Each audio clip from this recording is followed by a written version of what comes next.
Alright, so this is the second part of the multiple sclerosis. ठीक है, हमने पहले इन्वेस्टिगेशंस तक पढ़ लिया, ठीक है, जिसमें हम क्लिनिकल फीचर्स को देख चुके हैं एंड इन्वेस्टिगेशन को हमने देख लिया है।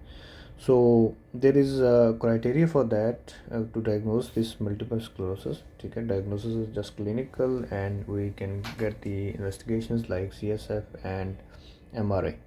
ठीक है, राइट। सो इसमें मैकडोनल्ड्स क्राइटेरिया, ठीक है, रिवाइज मैकडोनल्ड क्राइटेरिया, जिसमें ऐसे है कि जो स्टेट करता है, जो पहला इसमें पॉइंट ये है कि two different focal neurological deficits हों पेशेंट में। ठीक है, और ईच फोकल न्यूरोलॉजिकल डेफिसिट्स अगर मोर देन 24 आवर रहे पेशेंट में और at two different time and space हो, ठीक है, मस्ट बी 4 वीक्स अपार्ट होनी चाहिए। ठीक है, मतलब उसको आज अगर लिम्ब वीकनेस हुई है और एक दिन पूरा रही है, ठीक है, और 1 मंथ के बाद दोबारा उसको जो है ना यूरिनरी इनकॉन्टीनेंस हो गई, ठीक है, या यूरिनरी रिटेंशन हो गई पेशेंट में, या सेरिबेलस साइंस आ गई, या पेशेंट में ब्लाइंडनेस हो गई। पहली बात तो ये है, ठीक है, कि 2 फोकल न्यूरोलॉजिकल अगर डेफिसिट्स हैं, ठीक है, 24 आवर जो 24 आवर तक रहता है एक फोकल न्यूरोलॉजिकल डेफिसिट, ठीक है, और 4 वीक्स अपार्ट आते हैं, तो we gonna diagnose this patient as a case of multiple sclerosis. The next point is the one, अगर एक फोकल न्यूरोलॉजिकल डेफिसिट सेट है, जस्ट एक आया पेशेंट में, ठीक है, लेकिन 2 डिफरेंट टाइम एंड स्पेस में आया, ठीक है, साथ में एविडेंस है हमारे पास, MRI पे हमें प्लाक्स वगैरह मिल रहे हैं, ठीक है, पेरीवेंट्रिकुलर प्लाक्स मिल रहे हैं या जुक्स्टाकॉर्टिकल प्लाक्स मिल रहे हैं, या CSF में हमारे पास ये वाली फाइंडिंग आई है, ठीक है, यानी कि हमें सिर्फ उसमें सेल काउंट लिम्फोसाइट्स का हाई आया है और प्रोटीन कंटेंट वो नॉर्मल है। ठीक है, the third point is first tag जो है पेशेंट का फर्स्ट टैग है और साथ में हमने MRI और CSF दोनों करवाएं, तो इसमें हमें एविडेंस आया पेशेंट को कि patient is having the multiple sclerosis, उस तरह के फीचर्स आए। ठीक है, अब इसकी टाइप्स क्या हैं? इसकी टाइप्स हैं, जो मोस्ट कॉमन टाइप है that is relapsing remitting multiple sclerosis. Relapsing remitting में क्या होता है कि जस्ट से कि दिस इज़ 2024, सो पेशेंट को ये जनवरी है, मार्च, अप्रैल, मई, जून एंड सो ऑन। पेशेंट को आज क्या हुआ है, जनवरी में पेशेंट को हुआ है कि राइट आर्म वीकनेस हुई, ठीक है, मार्च में पेशेंट को यूरिनरी इनकॉन्टिनेंस हो गई, ठीक है, ठीक है, और अप्रैल में या मई में पेशेंट को एक 1 मंथ छोड़ के क्या हो गया, ब्लाइंडनेस हो गई, ठीक है। इसको कहते हैं रिलैप्सिंग रिमिटिंग डिसऑर्डर, ठीक है, रिलैप्सिंग रिमिटिंग मल्टीपल स्क्लेरोसिस। ठीक है, अब सेकेंडरी प्रोग्रेसिव क्या चीज़ है?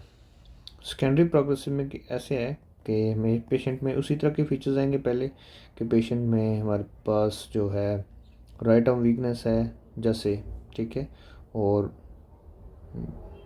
जनवरी में, फेब में पेशेंट को क्या है, यहाँ पे फेब मैंने ऐड ही नहीं किया, राइट। सो फेब में और मार्च में पेशेंट को फीचर आए लाइक यूरिनरी रिटेंशन हो गई है, और मई में पेशेंट को फीचर आए लाइक पेशेंट को ब्लाइंडनेस हो गई है, ठीक है, या पेशेंट में सेरिबेलर साइंस आ गए। और फिर क्या हुआ है, जून में पेशेंट को क्या हुआ है कि इनकॉन्टिनेंस, यहाँ पे रिटेंशन हुई थी, यहाँ पे इनकॉन्टिनेंस हुई है, फिर रिटेंशन, फिर ब्लाइंडनेस, इस तरह के फीचर आते जा रहे हैं, ठीक है, एक साथ। इसको कहते हैं सेकेंडरी प्रोग्रेसिव। पहले ये रिलैप्सिंग मीटिंग थी, फिर इसमें सडन क्या हुआ, डेटोरेशन होना शुरू हो गई फीचर्स की। और प्राइमरी प्रोग्रेसिव में वो स्टार्ट से ही ऐसे होगा, ठीक है, जो थर्ड काज है दैट इज़ प्राइमरी प्रोग्रेसिव, ठीक है, प्राइमरी प्रोग्रेसिव मल्टीपल स्क्लेरोसिस। तो 3 टाइप्स हैं, उसमें क्या होगा कि पेशेंट को एक फीचर आया आज जनवरी है, फिर मार्च, अप्रैल, मई, जस्ट लाइक दैट, तो पेशेंट में पहले यूरिनरी इंकॉन्टिनेंस हुई, सेरिबेलर फीचर्स आए, फिर उस ब्लाइंडनेस हुई, इस तरह सारे अटैक्स एक साथ आना शुरू हो जाएंगे, ठीक है। इसको कहते हैं primary progressive multiple sclerosis, right. तो राइट, तो that was all about the McDonald criteria, ठीक है। So let's move on to the next step page and let's discuss the treatment part, ठीक है। तो 5% कौन से पेशेंट्स होते हैं, प्राइमरी प्रोग्रेसिव वाले, ठीक है, तो इसमें वीकनेस जो होती है वो रहती है, परमानेंट रहती है पेशेंट में। तो ट्रीटमेंट पार्ट को डिस्कस करते हैं। सो इसमें हमारे पास हमेशा जो है एक्यूट अटैक के लिए एक स्पेसिफिक ट्रीटमेंट है और एक सपोर्टिव ट्रीटमेंट है, ठीक है, स्पेसिफिक ट्रीटमेंट, सपोर्टिव ट्रीटमेंट। जो रिलैप्सिंग रिमिटिंग डिसऑर्डर की जो ट्रीटमेंट है, ठीक है, फॉर एक्यूट अटैक के लिए हमने क्या करना है, मिथाइल प्रेडनिसोलोन देंगे, ठीक है, मिथाइल प्रेडनिसोलोन, ठीक है, और ये 1 ग्राम डेली देंगे फॉर 3 to 5 डेज। इसको कहते हैं पल्स स्टेरॉइड थेरेपी कहते हैं, ठीक है। तो हम बेसिकली ऑटोइम्यून काज है, तो हम ऑटोइम्यून को ट्रीट करना चाह रहे हैं, ठीक है, तो उसके लिए हम स्टेरॉइड्स देंगे, पल्स स्टेरॉइड थेरेपी देंगे। और प्रोफाइलेक्सिस किसे देंगे, प्रोफाइलेक्सिस हमारे पास जो ड्रग्स हैं फर्स्ट लाइन में वो है डाईमिथाइल फ्यूमारेट देंगे, ठीक है, और उसके अलावा लेम्टुजुमैब है और नटालिजुमैब है, ठीक है। या नटालिजुमैब के बारे में आई वाना हाईलाइट अ पॉइंट है कि ये हम देते हैं मोस्ट उन पेशेंट्स में जो जेसी वायरस, जिनमें जेसी वायरस एंटीबॉडीज़ जो है ना वो नेगेटिव होती हैं, ठीक है। नटालिजुमैब बेसिकली ये क्या करता है, टी सेल की बाइंडिंग को, ये टी सेल्स को बाइंड नहीं होने देता ब्लड में बैरियर के साथ, और ये फिर ये अगर सेंट्रल नर्वस सिस्टम में टी सेल्स इंटर नहीं होंगे तो ये जो है ना इन्फ्लेमेशन और डीमाइलिनेशन ही काज करेंगे, ठीक है। तो नटालिजुमैब अगर हम देते हैं पेशेंट में तो क्या होगा, वो टी सेल्स हमारी इम्यूनिटी को डिक्रीज़ कर देंगे, और ये जो नॉर्मली हमारी बॉडी में जेसी वायरस पड़ा होता है, ठीक है, जिसको कहते हैं जॉन कनिंगम वायरस कहते हैं, ठीक है, और ये हमारी बॉडी में होता है, यूरिन में शेड हो रहा होता है, ठीक है। और अगर ये इसकी एंटीबॉडीज़ नहीं आती तो फिर हम इन पेशेंट्स में देंगे। अगर हम इन पेशेंट्स में हम नटालिजुमैब स्टार्ट कर देते हैं तो जेसी वायरस आराम से जाएगा सीएनएस में, ठीक है, और ये इफ़ेक्ट करेगा सेल्स को, और ये काज करेगा PMLE, just like USMLE, PMLE काज करेगा, प्रोग्रेसिव मल्टीफोकल ल्यूकोएन्सेफेलोपैथी, राइट।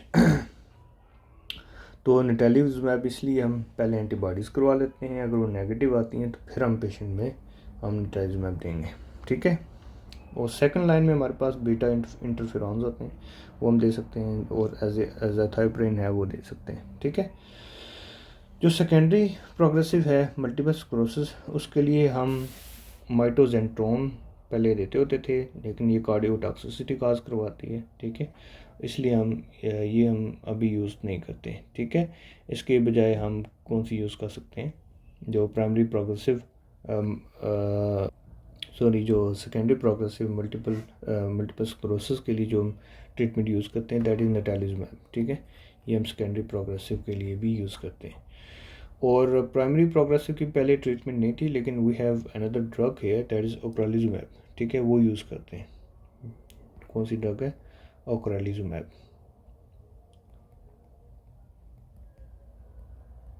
ठीक है, ये यूज़ करते हैं। ये basically B cells, mature B cells को CD20 पॉजिटिव जो सेल्स होते हैं उनको इनबिट कर देता है। जब ये इनबिट कर देगा तो जो एंटीबॉडीज़ बन रही थी दो, ठीक है, एंटी